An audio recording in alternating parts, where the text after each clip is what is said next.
மீன் குழம்பு செய்ய போகிறேன். மீன் குழம்பு ஏற்கனவே நிறைய வாட்டி நான் சேனலில் போட்டுட்டேன். இது பார்க்காதவங்க பார்க்கட்டும்னு சொல்லிட்டு, சின்ன பிள்ளைங்க மீன் குழம்பெல்லாம் செய்ய தெரியாத பிள்ளைங்க பார்க்கட்டும்னு சொல்லி தான் மறுபடியும் இது செய்யும்போது எடுத்து போடுறேன். சின்ன மூடி அரை மூடி தேங்காய் அப்புறம் இஞ்சி பூண்டு ஜீரகம் தேவைக்கு, கொஞ்சம் மஞ்சள், 2 டீஸ்பூன் மிளகாத்தூள். மிளகாய் ரொம்ப காரமாக வேண்டாம்னு சொல்லிட்டு 2 டீஸ்பூன் மிளகாத்தூள், 3 டீஸ்பூன் தனியாத்தூள், 2 தக்காளி. இது தக்காளி குறைவாக தான் எடுக்கிறேன். என்ன மாங்காய் புளியெல்லாம் சேர்ப்பேன். அதனால் தக்காளி அதிகம் வேண்டாம்னு சொல்லி 2 புளியும் உப்பும் ஊற வச்சுருக்கேன். புளியும் திட்டமாக தான் எடுத்துருக்கிறேன், ரொம்ப எடுக்காமல். என்ன மாங்காய் சேருமில்ல.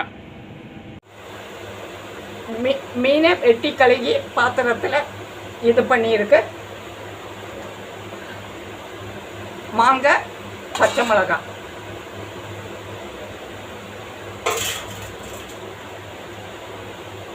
அரைச்ச மசாலா, 2 தக்காளியும் கலந்த அந்த மசாலைக்கு கூட 2 தக்காளியும் கலந்து அரைச்சி அதில் புளியும் உப்பும் கரைச்சி ஊற்றி வச்சிருது.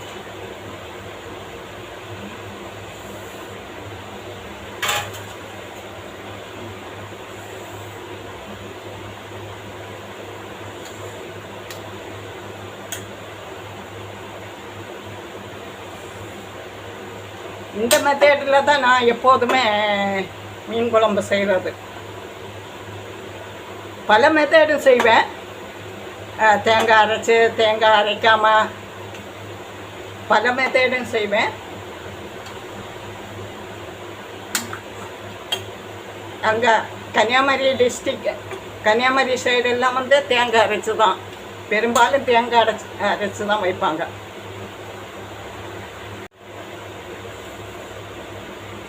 மீனை வெட்டி கழுகும் போது கவனிக்க வேண்டிய ஒரு விஷயம் ஒரு பிளட் மாதிரி, இது கட்டியாக ஒரு பிளட் மாதிரி உள்ளே இருக்கும்.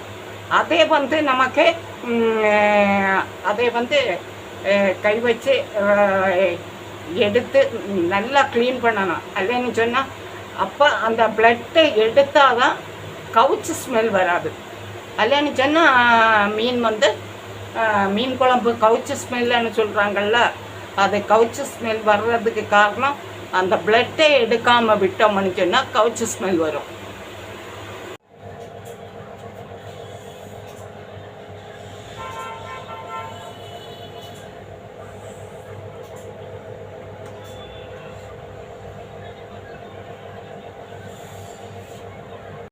ஒவ்வொரு வீடியோ எடுக்கும்போது ரொம்ப கஷ்டப்பட்டு ரொம்ப நேரம் ஸ்பெண்ட் பண்ணி தான் எடுக்கிறேன்.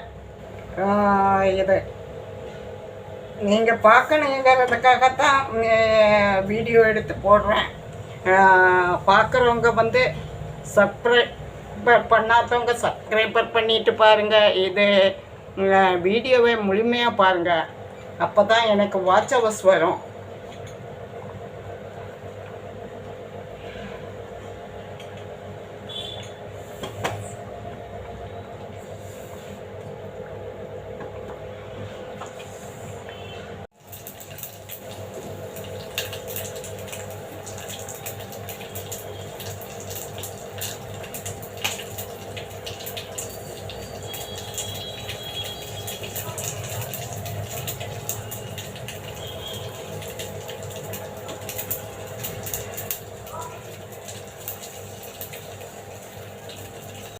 இப்போ மீன் குழம்பு ரெடி ஆயிடுச்சு.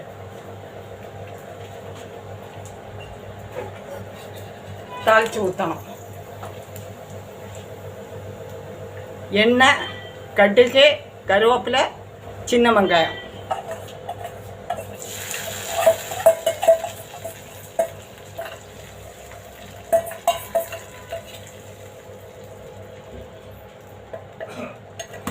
மீன் குழம்பு ரெடி. இதே நான் சொன்ன மெத்தட்லே அப்படியே நீங்கள் மீன் குழம்பு செய்து பார்த்து சாப்பிட்டு பாருங்கள்.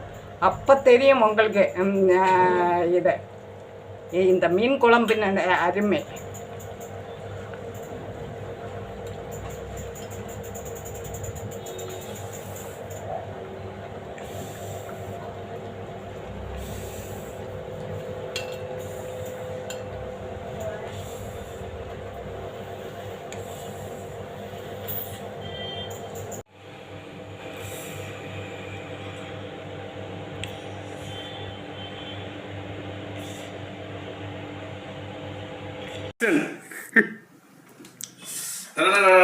சூப்பருங்க சூப்பருங்க சூப்பர் பிரமாதமா இருந்தது. சாப்பிட்டுட்டே இருக்கலாம், நாக்கிலே இருக்காங்க. நல்லா இருக்குங்க. மீன் குழம்பு அருமை அருமை. Super super. மீன் குழம்பு பிளேட் காலி. மீன் குழம்பு சூப்பர். அதோட ஊருக்கா சூப்பரா சூப்பர். சாப்பாடு சூப்பர். Thank you thank you.